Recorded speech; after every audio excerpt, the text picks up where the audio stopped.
eu sempre falo, eu sempre compartilho antes de ministrar, nós temos a responsabilidade de falar para a igreja aquilo que Deus quer falar. E eis o desafio, porque na maioria das vezes o Senhor fala conosco. Aí você faz aquela pergunta: Senhor, essa aqui é para a igreja, essa aqui é para alguém ou essa aqui é para você? É para mim.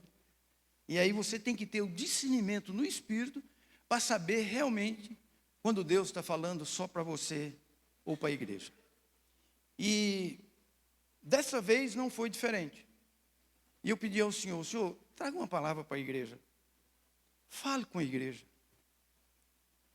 Eu falei: Espírito Santo, eu queria que o Senhor trouxesse alguém que faz tempo que não foi na igreja. Eu falei: Espírito Santo, traga alguém que precisa ouvir o que o Senhor quer que eu fale, que o Senhor já falou comigo. Eu tive uma conversa particular com ele. E eu queria dizer para você que nessa noite especificamente, você está aqui porque Deus te trouxe. Por isso eu te peço, feche seus olhos por alguns segundos, por favor. E vamos orar para que essa palavra realmente não seja minha, mas seja Deus compartilhando com você o que Ele quer falar contigo. Espírito da verdade que o mundo não conhece. Olha aí, Senhor, esse pessoal foram aqueles que eu te disse. Foi aquele que eu te pedi, Senhor. Não deixasse ninguém em casa hoje, porque nós estamos vivendo dias difíceis. E não só aqui, mas em algum púlpito em outro lugar. Tenho certeza que o teu Espírito está falando algo, mais ou menos daquilo que eu vou falar, mas vai falar.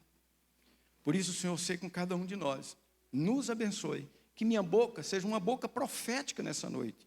Apenas isso, mais nada. Que o Senhor cresça ou diminua, que eu suma de tudo e que o Senhor apareça. Fala conosco, em nome de Jesus. Amém. Abra sua Bíblia aí no livro de Apocalipse. Eu vou ler um versículo de Apocalipse. E vamos discorrer aqui durante o tempo, na palavra, o que o Senhor quer ministrar. É um versículo bastante conhecido. Capítulo 2 do livro da Revelação, o livro de Apocalipse.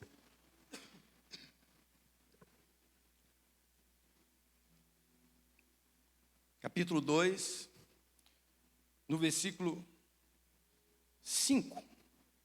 E eu queria te pedir para você se colocar de pé. É uma atitude, não é religiosa, é um respeito à voz de Deus, né? Aqui é a palavra do Senhor. Poderia ser sentado. Eu sempre falo que quando o Jonas fez aquela oração, uma das mais rápidas respondidas, como é que estava Jonas na barriga do peixe? Né? Então vamos lá. No versículo 5, abra sua Bíblia, ligue seu celular e acompanhe comigo, diz assim: lembra-te, pois, de onde caíste. Arrepende-te e volta à prática das primeiras obras. E se não, eu venho a ti e moverei do seu lugar o teu candeeiro, caso não te arrependas. Pode sentar, meus queridos. Eu vejo esse versículo aqui como uma palavra dura. O contexto desse versículo aqui, vocês sabem que Deus leva João para uma ilha e começa a revelar para ele cartas exclusivas para igrejas específicas. E essa carta aqui é para a igreja de Éfeso. E o apóstolo que teve a revelação, o Espírito usando ele, traz essa profunda revelação e esse profundo despertamento para a igreja que ia receber essa carta. A igreja de Éfeso é uma igreja que, assim, o Senhor ama todas as igrejas, porque a igreja é dele, falando em termos de nome, denominado. Mas parece que Deus tinha alguma coisa especial com Éfeso. Parece que soa tão diferente quando você medita num versículo de Efésios. E ele sempre em Efésios tem uma saída para alguma coisa da nossa vida.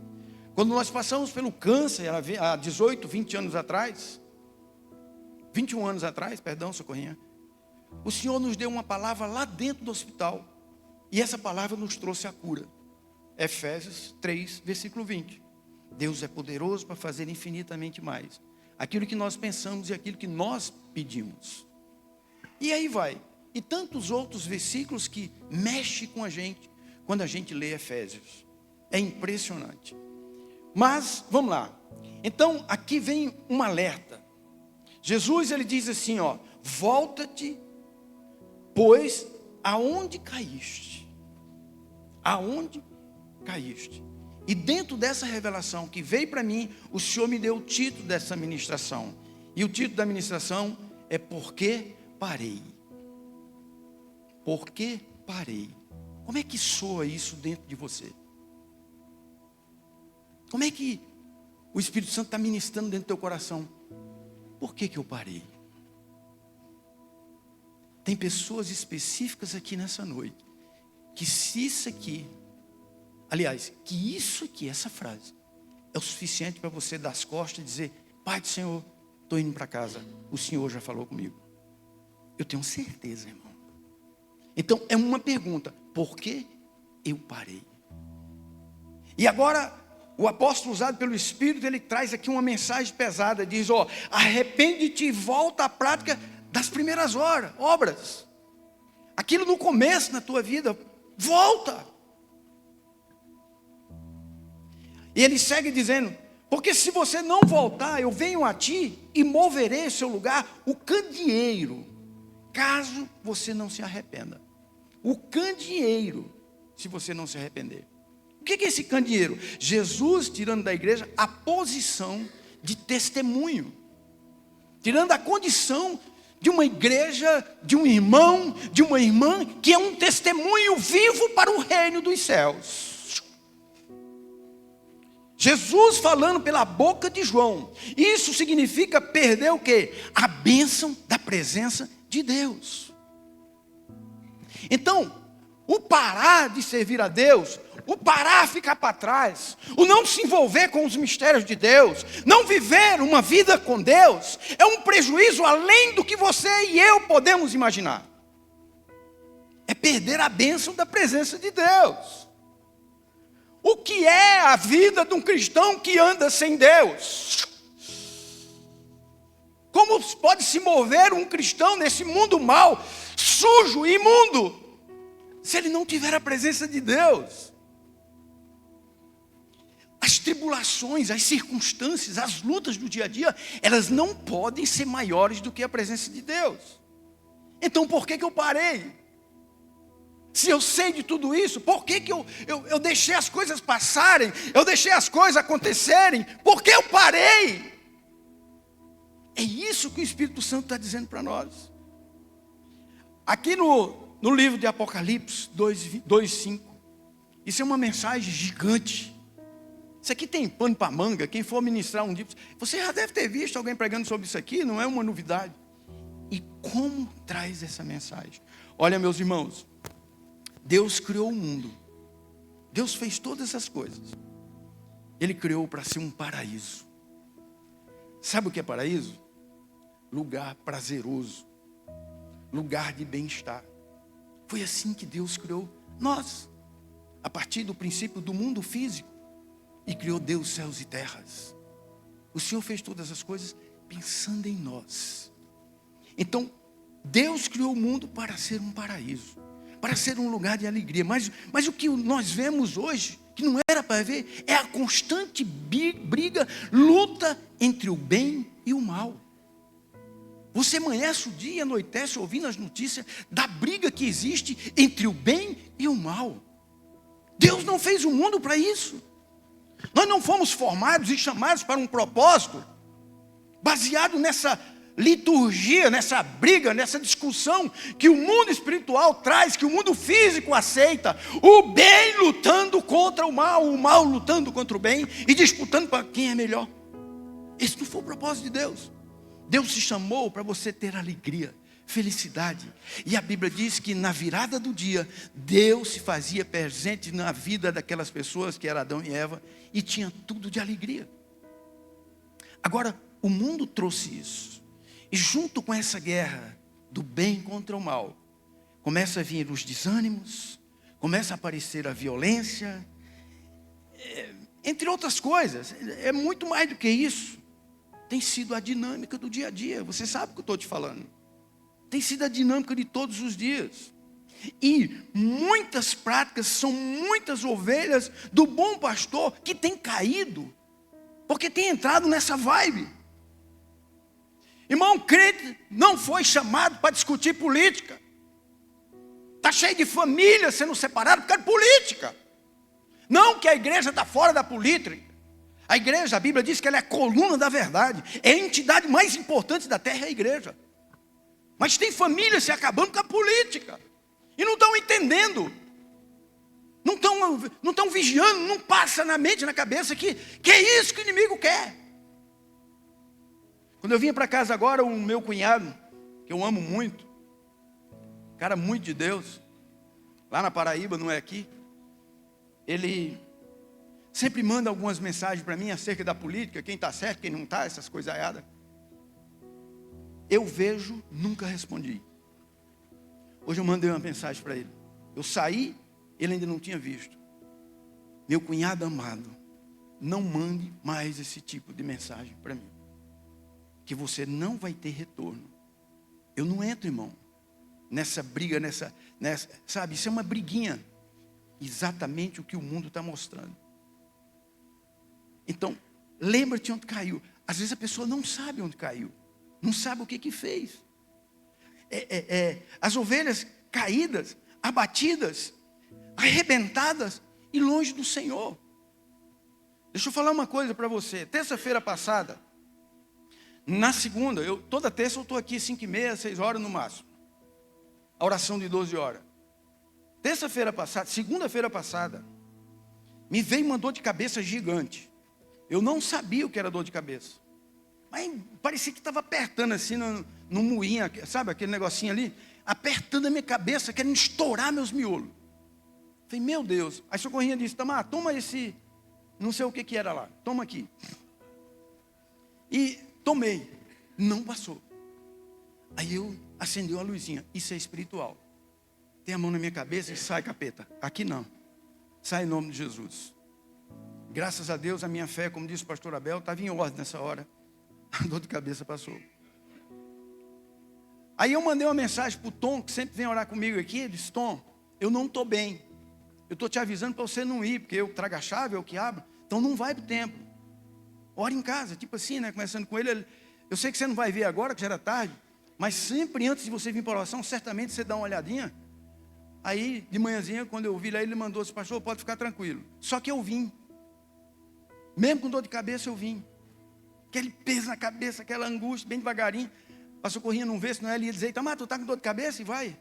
Aí eu fui bem quietinho, porque eu estava entendendo que aquilo era espiritual.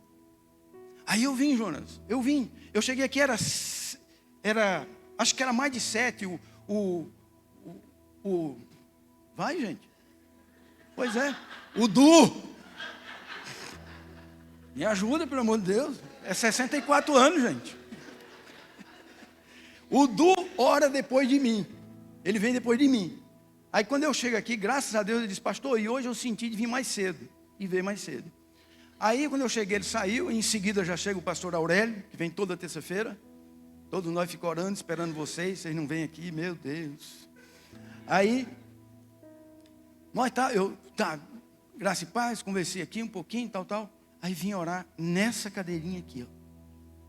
Você vai acreditar no que eu vou falar porque você é crente. E se você é crente, você crê em alguém que você nunca viu. Quem viu Jesus aqui, tocou na mão dele e deu um abraço nele, levante a mão. Nenhum. Você crê nele pelo que a palavra diz. Lembra que ele falou para Tomé? Tomé é bem-aventurado. São aqueles que vão crer, não porque me viram, mas pela palavra que será pregada.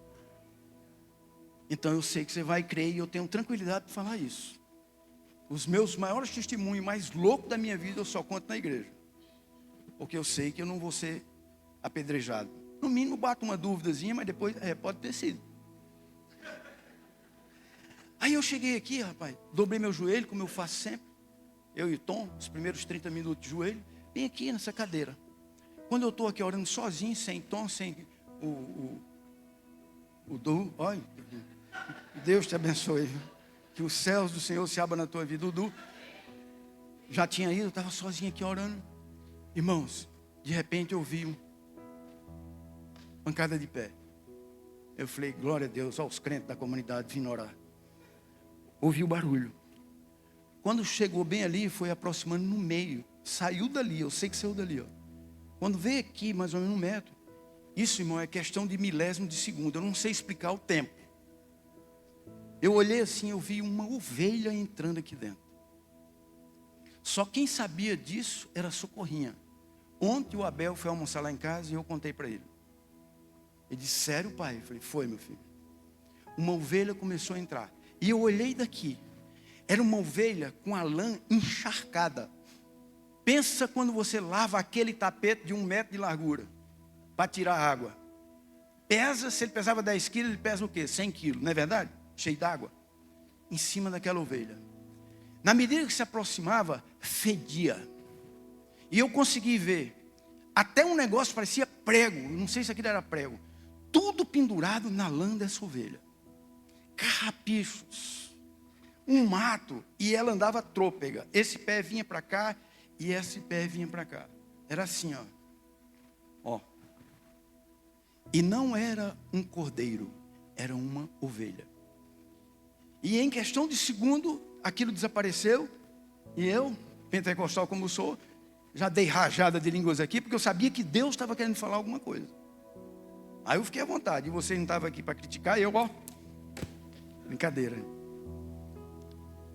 E foi aí onde o Senhor me levou, irmãos, para falar sobre isso. Porque parei. Eu tenho certeza que o Espírito estava falando acerca de pessoas. Como tem ovelhas doentes. Como tem ovelhas carregadas de carrapichos. Como tem ovelhas com a lã pesada. Quando o Senhor colocou a lã na ovelhinha, estou falando do animal, não colocou para ela viver trôpega. A coisa mais linda, lembra do cachorrinho de balaio? Isso é do nosso tempo, eu acho, cachorrinho de balaio. Uns cachorros que eram muito cabeludos, você só via os olhos. Nós chamávamos cachorro de balaio, porque eu não sei não. Quando a pessoa ia lá podar ele, né?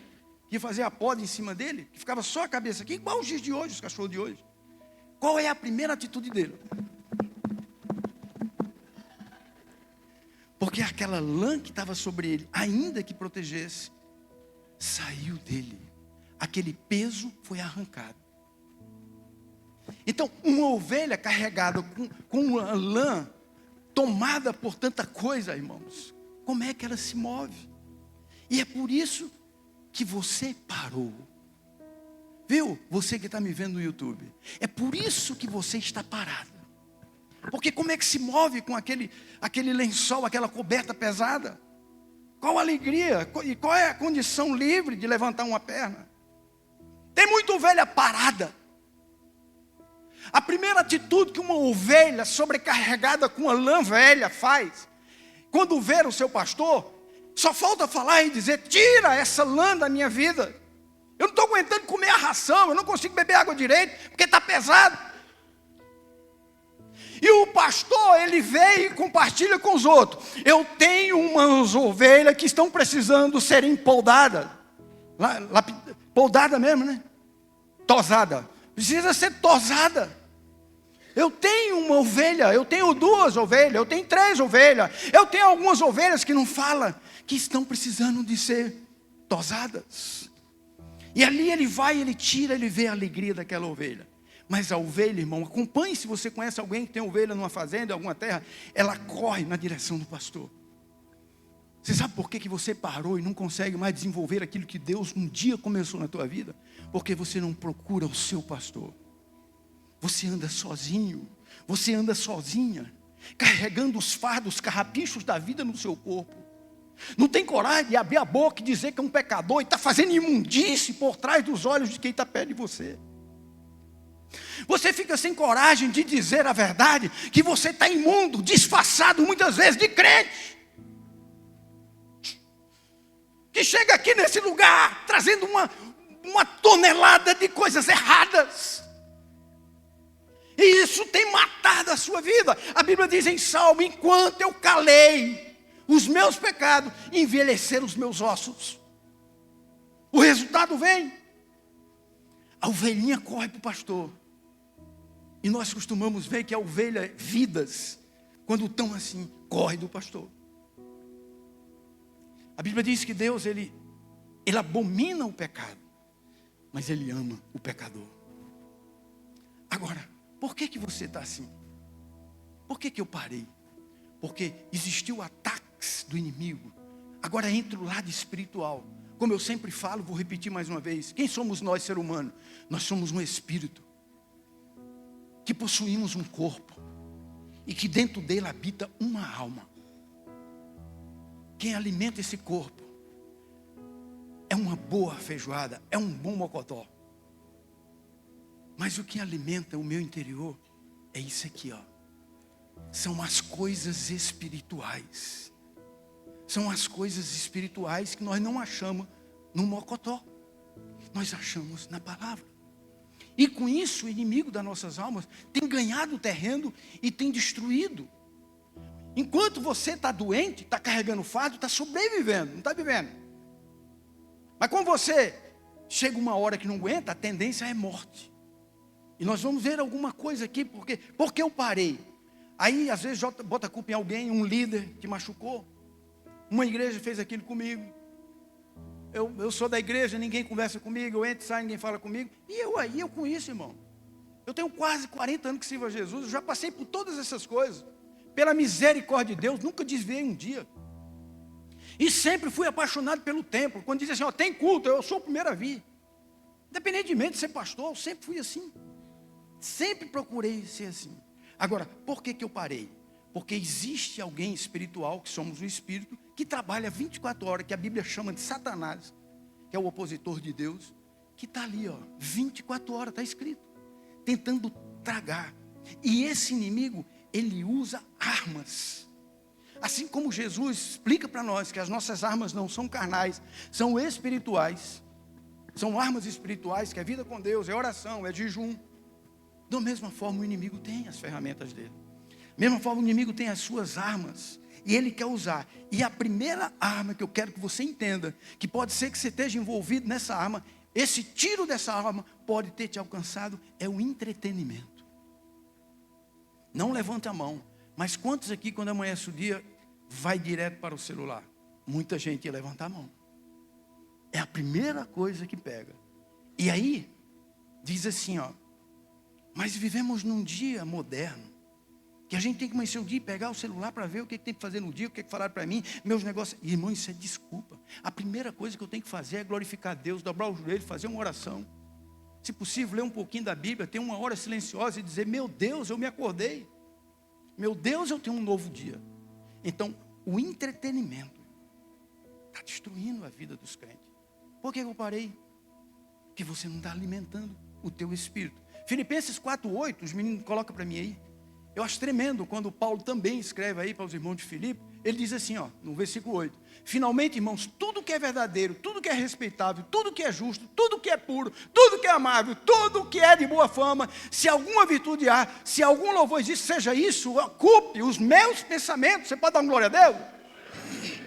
Seja isso que ocupe a minha mente. Agora, o entretenimento, irmão, mas eu quero ver porque eu estou com um negócio. Mas antes de chegar no negócio, passa um WhatsApp, passa um Instagram, passa um toque-toque, passa um Facebook, passa não sei o que mais. E o diabo joga o veneno nisso aí. Eu conheci um velhinho, de uma experiência que eu tive com ele. Que ele, ó, a digital quase se acabando, mas depois de 10 tentativas passa. Aí, vocês vão chegar nisso também, eu estou no caminho, estou mais perto. Aí começou a fazer assim, para passar, para ver o que ele queria, né? Aí parou num lugar daqueles, envenenado. E cadê o dedinho passar aquele negócio? E o velhinho ali, olhando, misericórdia, o sangue de Jesus, e o bicho não passa. Então o inimigo, ele tem as ferramentas dele. Ele é capaz de travar, e não passa. E isso engole, isso toma nosso tempo. Meus irmãos, o pecado para a carne é uma delícia. Amarra, segura. Então o entretenimento é uma pesada arma que o inimigo tem usado. Segunda arma, vou dar algumas armas aqui. O orgulho. A Bíblia diz, irmão, sobre o orgulho. Sabe qual é o versículo que fala? Está lá em Provérbios 16:18. Que o orgulho, ele precede a queda. Não tem como. Até na vida cristã. Eu sou usado por Deus. Vai. É sim. Mas se Deus sair, você vai ser usado por quem? Paulo dizia, já não vivo eu, mas Cristo vive em mim. Ou seja, quando eu abrir a boca, não sou eu, é Cristo. Nós não somos nada. A Bíblia diz que nós não passamos de trapos de imundície. Mas que eu preciso abrir meus olhos e entender aonde eu caí, eu preciso. Essa semana Deus estava preparando tudo. Esse último louvor aqui, parecia que eu tinha combinado com eles. Não foi. Nós vamos cantar ele no final. Mas, pareceu, de vez em quando chega alguém comigo e diz assim, pastor Itamar, o senhor tem mais tempo de igreja? Pastor, ninguém vê mais ser curado, ninguém. Pastor Itamar, com todo respeito, eu não sei o que é que o senhor pensa, essa pessoa falou assim, mas ninguém vê ninguém demoniado. Olha, até isso ele falou, comentou. Mas não vê as coisas acontecer. Antigamente, pastor, tinha pessoas que pisavam dentro da igreja já e tal. Sabe, irmão, eu sei que a igreja ela é imutável, mas ela passa de ciclos. E cada ciclo é uma coisa. Eu sou da época do Pentecostes. Eu sou da época em que a pessoa abria a boca e recebia dente de ouro. Eu vi isso. Eu sou da época quando eu vi cego vendo, surdo ouvindo. Mas não significa que Jesus mudou. Não, são ciclos. O que Deus, eu percebo que o Espírito Santo quer nos levar, é um grau altíssimo de santidade. Por quê? Porque está acelerado a volta de Jesus. Olha o que está acontecendo. Está muito rápido. E eu não quero ficar, irmãos. Quando eu entendo, quando eu conheço os caminhos que me levam a céu ou inferno, eu tenho que investir nessa área. Então, me perguntou, eu respondi assim. E ainda dentro dessas armas, uma que eu anotei para mim não esquecer aqui, é o mundo, irmão. É o mundo. Lá em 1 João, no capítulo 2, versículo 15, está escrito assim, coloque lá. Está dizendo assim, não ameis o mundo. Olha lá, não ameis o mundo, nem as coisas que há no mundo. Se alguém amar o mundo, o amor de Deus não está nele. Olha que coisa forte. E você sabe que tem muita gente amando o mundo. A dedicação, perdeu o amigo, ficou intrigado do irmão, as coisas aconteceram, perdeu disso. Por quê? Porque está investindo no mundo, ama o mundo. Uma vez o pastor Abel pregando aqui, ele dizia assim, eu não sei um assunto que ele falou assim, falou mais ou menos como Paulo, morrer para mim, beleza. Porque está entendendo o que é o céu e está entendendo o que é o mundo. Mas tem gente que está amando mais o mundo do que a glória. Tem gente que quando fala assim, que você vai morrer, só falta fazer assim atrás aqui. Por quê? Porque não tem uma convicção de que é morada eterna. Paulo diz, o morrer para mim é lucro. E o viver é Cristo. É verdade que o homem não foi feito para morrer. O homem foi criado por Deus para viver a eternidade. Agora, perdemos essa eternidade pelo pecado, mas nós estamos trabalhando para ter essa eternidade pelo sangue de Jesus. Amém? Então, o mundo. Agora, por que parei? Porque quem parou, que está aqui, que já foi uma coisa, e não é mais, o que é isso? É alvo do inimigo. Todo predador e todo caçador, ele tem um alvo. E para o inimigo das nossas almas, que a Bíblia chama de Satanás, nós somos o alvo. O alvo somos nós 24 horas. E tem algumas pessoas específicas, parece que ele vai assim, sabe? Ele reúne todas as ferramentas que ele tem, as armas mais poderosas, ele junta tudinho e começa a catar. Eu vou naquele, eu vou naquele, eu vou naquele, sabe? Por que ele faz isso? Quais são os alvos? Primeiro, aqueles que são fiéis a Deus. Aqueles que entregou sua vida para Jesus de verdade e são fiéis a Deus. E não é aqui não, é quando está em casa. Os irmãos sabem que eu vou em academia, só paro no frio porque aperta as artérias e eu seguro um pouquinho. Aí eu não vou no frio, não gosto de academia no frio, mas sempre eu vou, vocês sabem disso. No mínimo, 3, 4 vezes por semana. Eu estava numa academia aqui, aí tem um exercício que as mulheres fazem para fortalecer o glúten, fortalecer aqui essa parte lombar. Então ela fica numa posição muito complicada. Ela levanta o cóccix aqui, quem faz academia sabe, coloca um peso aqui, com as anilhas, né?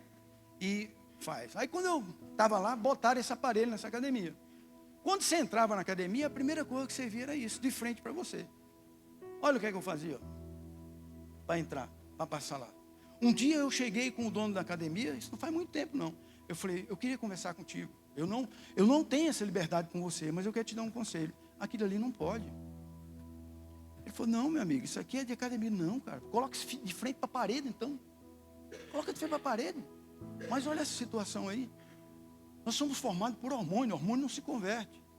Então, você traz isso aí, você vai destruir mentalmente as pessoas. Então, o inimigo, ele escolhe exatamente a situação para fiéis a Deus. Quem não tem fidelidade com Deus, não enxerga os ataques do inimigo. O que faz ver o veneno e a serpente que ela vai morder, é quem tem fidelidade a Deus, porque Deus mostra. É quem tem compromisso, é quem tem aliança com o Senhor. Senhor, eu sei que eu sou um pecador, eu erro, mas eu vou lutar para manter níveis de fidelidade com o Senhor. Então, o inimigo, ele tem como alvo o quê? Exatamente os fiéis a Deus. Outro grupo de alvo do inimigo são aquelas pessoas que têm talentos. São os talentosos. Assim. Tenha cuidado, vigie. Quem não vigia, porque parei, não sabe nem porquê. Cheio de talento, irmão. Tem pessoas impressionantes. E aquela pessoa acha que é ele. E não é, é Deus. O inimigo vai lá e derruba. O inimigo vai lá e puxa o tapete. Porque nós falamos um pouquinho agora. Vem o orgulho, vem a soberba. Eu sou capaz. Eu dou. Irmãos, 30 anos só de pastor. Quase 40 ao todo. Eu subo nesse negocinho aqui de mão gelada. Toda a vida a socorrinha põe a mão em mim e ora por mim, que eu peço para ela. Pode olhar aqui, ó. Os curiosos podem dar uma olhadinha, que ela pega na minha mão e ora. E ainda dá um beijo em mim, que isso aí, né, tem que ir junto. Mão gelada, Jonas. Porque eu sei o nível de responsabilidade que tem de transmitir o que Deus quer transmitir. Seja debaixo de um fogo pentecostal, seja debaixo de revelação, seja debaixo de profecia, ou seja na calmaria como Deus quer. Mas eu sei que Ele quer me usar. Eu sei que eu sou boca profética naquele momento que eu estou pregando a palavra. Então, nós temos que ter cuidado com os talentos. O talentoso é um ataque. Depois, mais um, são aqueles que oram. E para mim é o mais importante. São aqueles que oram. Aonde eu parei? E por que parei? Porque deixei de orar. Vocês vão ficar aqui mais ou menos uns 10, 15 minutos, 20 minutos para terminar o culto. Eu estou trazendo a atenção de vocês para mim. Mas presta atenção. É o Espírito Santo de Deus que está te alertando. Não sou eu. Volte a ter prática de oração. Volte a conversar com Deus. A oração é um diálogo entre os terráqueos e o Criador dos céus e da terra. Só quem parece com Deus é quem tem uma vida de oração com Deus. Se eu não oro, eu não tenho intimidade, eu não tenho relacionamento. Se você é casado com a sua esposa, amanhece o dia, anoitece, entra semana, sai semana, entra mês, sai mês, e você não conversa com ela, a tendência ao relacionamento ficar para um canto, outro ficar para outro. Assim é a vida com Deus. E o inimigo ataca exatamente para isso. Por isso que tem muita gente fria nas orações. Tem gente aqui que orava 1 hora ou mais de joelho. Sabe quantas vezes você está orando? Andando. Estou dizendo que não pode, claro que pode. Mas você ficava 1 hora com alegria. Hoje, até pela hora da comida, eu falei assim, o Senhor me deu em nome de Jesus. Isso é o ataque do inimigo lá atrás que aconteceu. E você não percebeu. Meus irmãos, há uma unção de Deus aqui nessa noite. Há uma unção de Deus aqui nessa noite, é uma unção de resgate. Você pode ter certeza que essa ovelha que entrou, o Senhor quis dizer isso. Eu quero resgatar ovelhas enfermas. O Senhor quer arrancar esse lençol pesado que está sobre a tua vida, quer arrancar esse manto de pecado, que você está disfarçando muito bem, que está atrapalhando o bom andamento da tua vida. Quer saber mais? Tem muita coisa amarrada na tua vida por causa disso. Aquele emprego que você sabe que ia ser seu futuro, que não deu certo, foi um ataque. Aí se contém dizer assim, foi Deus, não deu certo, foi Deus. Não foi Deus não, irmão. Tem muita coisa que o inimigo ele derruba e o crente se engana. E ainda diz para Deus, foi Deus que quis assim. Não, eu sou as respostas da minha reação. Porque toda ação ela traz uma reação. Então não adianta. Não adianta. E por fim, para nós orarmos por você aguenta mais aí uns 5 minutinhos.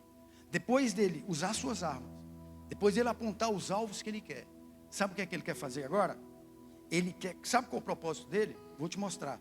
Evangelho de João, capítulo 10, versículo 10, bem conhecido, que nós falamos assim, ó: o inimigo veio para matar, roubar e destruir. E não é isso. Não é isso a sequência. Olha lá, ó. Olha o que é que diz lá, ó. João 10, 10. O ladrão vem somente para roubar, repita comigo, roubar. Agora matar e destruir. Essas 3 coisas. O inimigo fecha a vida de uma pessoa que ele quer que ele caia. Ele fecha ali com essas 3 coisas. E vou te falar qual o entendimento do que Jesus está dizendo. Olha o que Jesus está dizendo aqui, ó. Mateus 11, 28. Coloca aqui. Jesus, ele vê isso aí. Aí ele diz assim, ó: agora, vinde a mim, todos que estáis cansados. A ovelha estava cansada? Claro que estava. O pastor chamou. Vinde a mim, o que estáis cansado e sobrecarregado, e eu vou te aliviar. O que Jesus quis dizer aqui? Primeira coisa, ele quis trazer renovo. E tudo que se renova, traz ânimo. O sentido aqui de renovar é trazer ânimo de volta. Vinde a mim como estás. Se anima, respira, sacode a poeira, vem começar tudo de novo. É essa palavra. Olha, irmãos, tem gente aqui que Deus já usou e quer continuar usando, não terminou na tua vida. Você é profeta levantado por Deus. Você e sua família, Deus tem um projeto. Você sabe que Deus está me usando para falar isso para você. Então não espera mais. Ele quer trazer renovo. Ele também aqui, o que Jesus quer dizer? Ele quer revigorar. E o que é revigorar? É trazer resistência sobre a sua vida. É trazer força espiritual para você suportar essa pressão, para que não caia. E aqueles que caíram, ser renovados para que nunca mais caia. E por último, ele diz também aqui nesse versículo, no meu entendimento, ele quer restaurar. E o que é restaurar? É voltar ao início daquilo que foi construído. Quem constrói uma casa, que caiu uma parede lá no fundo da cozinha, que caiu, você vai restaurar a casa. Um dia ela foi construída. Então você vai restaurar aquilo que já foi construído. Sabe o que o Espírito Santo quer dizer para você? É reinício, é recomeço, é nova oportunidade. Vinde a mim como estás, e eu vos aliviarei. Tornarei tudo novo. Há um mistério em Deus, irmãos. Quando você reconhece que você faz isso, a Bíblia diz não, mas a gente lê pelos textos sagrados, e a gente tem um entendimento, que se Deus estiver no trono, Ele fica de pé, e diz assim: meu filho, eis-me aqui, pede-me o que queres, te darei inclusive as nações por herança. Eu te amo, meu filho. Eu mandei meu filho único para morrer por você, pelos seus pecados. Se nós pudéssemos ouvir a voz de Deus nesse microfone agora, Ele ia dizer assim: eu sei quem precisa arrancar os carrapichos. Eu sei quem precisa. Ah, como eu queria saber agora quem é. Talvez esse culto é só para uma pessoa, mas talvez tenha mais pessoas. Eu vi uma ovelha. E se Deus estava representando ovelhas e não uma ovelha? Mas se Ele estivesse aqui agora, Ele ia ver quem que era. Por isso, eu quero pedir para o pessoal do louvor subir aqui. Mas eu quero que você coloque o seu coração e libere dentro de você a oportunidade do recomeço. A oportunidade de iniciar tudo na tua vida, segundo o que a palavra de Deus diz para você hoje. Se eu tivesse uma lupa espiritual, nós estaríamos vendo. Mas graças a Deus nós não temos, porque é só você e o Senhor. Mas lembra que eu falei que há uma unção aqui nesse lugar? Tem uma unção querendo derramar sobre a tua vida. É a unção da restituição. Parei por quê? Porque eu vacilei. Porque os ataques foram mais fortes do que a minha defesa. As armas foram mais estratégicas do que as minhas. Porque a Bíblia diz que os filhos das trevas, eles são mais sagazes, mais inteligentes, mais espertos do que os filhos da luz. O inimigo tem ferramentas profundas. Mas o Senhor está te dizendo nessa noite: vinde como estás, cansado, oprimido, cheio de pecado, e eu vou te aliviar. Vamos ficar de pé? Coloca a tua Bíblia aí na cadeira. Coloca o cinto de segurança e deixa Deus te chacoalhar agora. A Bíblia diz assim, que tudo o que você pedir em oração, crendo, você recebe. Senhor, eu te peço que o Senhor traga anjos agora. Senhor, eu te peço que o Senhor traga anjos aqui nesse lugar. A minha fé alcança, Senhor, que o Senhor pode trazer anjos aqui. Assim como o Senhor me mostrou uma ovelha, o Senhor pode me mostrar ferramentas específicas para renovar essa ovelha. O Senhor quer arrancar os carrapichos que estão em você. O Senhor quer tirar esse peso. Você não está aguentando mais, você sabe disso.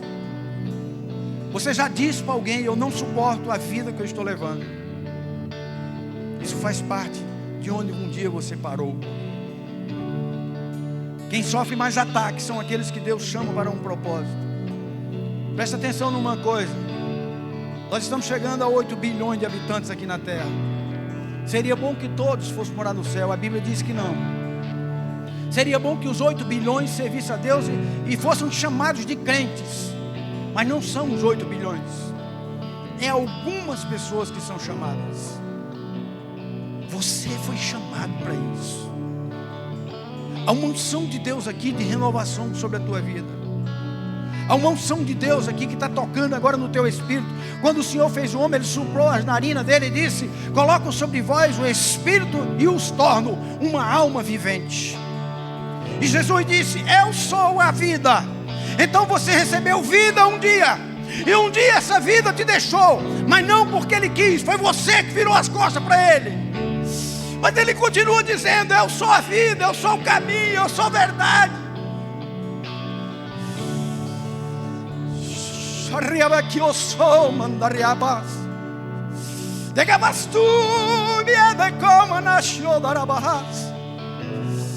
Vem, Espírito Santo. Aqui está cheio de vasos, Senhor, de depósito da tua presença. Faça fluir, faça esse óleo surgir. Rimangandaço yokomash. Riabaço de que